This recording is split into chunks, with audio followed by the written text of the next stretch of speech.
Bismillahirrahmanirrahim. Assalamualaikum warahmatullahi wabarakatuh. Perkenalkan, nama saya Elvina Ramadhani dengan NIM 2330203025. Saya dari Hukum Tata Negara kelas A. Baiklah, saya akan membahas tentang materi siasa idariyah. Yang pertama, pengertian siasa idariyah. Siasa idariyah adalah konsep dalam ilmu politik Islam yang berkaitan dengan administrasi dan pengelolaan pemerintahan. Istilah ini mengacu pada kebijakan dan praktik yang diterapkan oleh penguasa atau pemerintah untuk mengelola urusan negara dengan cara yang efisien, adil, dan sesuai dengan prinsip-prinsip Islam. Yang kedua, aspek siasa idariyah. Ada beberapa aspek penting dari siasa idariyah, yaitu pertama, manajemen pemerintahan. Manajemen pemerintahan yaitu mengelola sumber daya manusia, keuangan, dan sumber daya lainnya dengan kebijaksanaan. Yang kedua, penegakan hukum. Penegakan hukum menjaga ketertiban dan keadilan dalam masyarakat melalui penerapan hukum yang adil dan konsisten. Dan yang ketiga, kesejahteraan publik. Mengutamakan kesejahteraan dan kepentingan masyarakat, termasuk penyediaan layanan publik seperti kesehatan, pendidikan, dan infrastruktur. Dan yang keempat, transparansi dan akuntabilitas. Memastikan bahwa tindakan pemerintah transparan dan penguasa bertanggung jawab atas kebijakan dan keputusan mereka. Konsep ini menekankan pentingnya kepemimpinan yang bertanggung jawab serta penerapan prinsip-prinsip Islam dalam semua aspek administrasi dalam pemerintahan.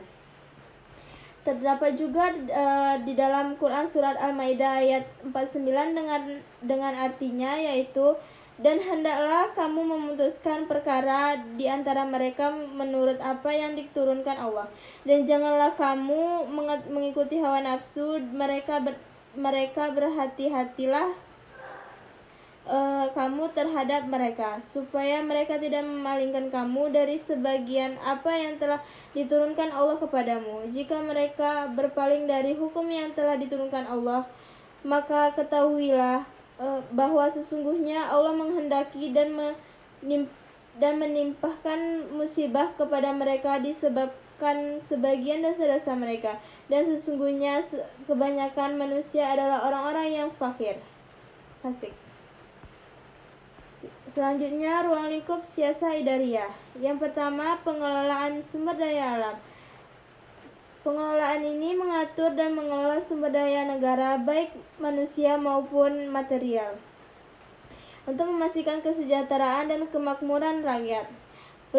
Pelayanan publik. Yang kedua, pelayanan publik. Menyediakan layanan dasar seperti pendidikan, kesehatan, transportasi, dan infrastruktur lainnya. Yang ketiga, penegakan hukum dan keadilan. Menerapkan hukum secara adil dan konsisten untuk menjaga ketertiban dan keamanan masyarakat. Yang keempat, ekonomi dan keuangan. Mengelola perekonomian negara termasuk kebijaksanaan fiskal, moneter, dan distribusi kekayaan untuk mencapai keadilan sosial dan kesejahteraan ekonomi. Yang kelima, hubungan internasional. Mengatur hubungan dan kerjasama dengan negara lain berdasarkan prinsip-prinsip keadilan dan saling menghormati. Yang keenam, perlindungan lingkungan. Mengelola dan melindungi lingkungan serta sumber daya alam dengan cara yang berkelanjutan dan bertanggung jawab. Yang ketujuh, transparansi dan akuntabilitas.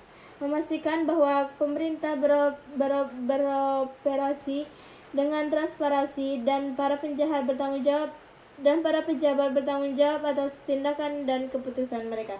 Sekian materi dari saya. Terima kasih. Assalamualaikum warahmatullahi wabarakatuh.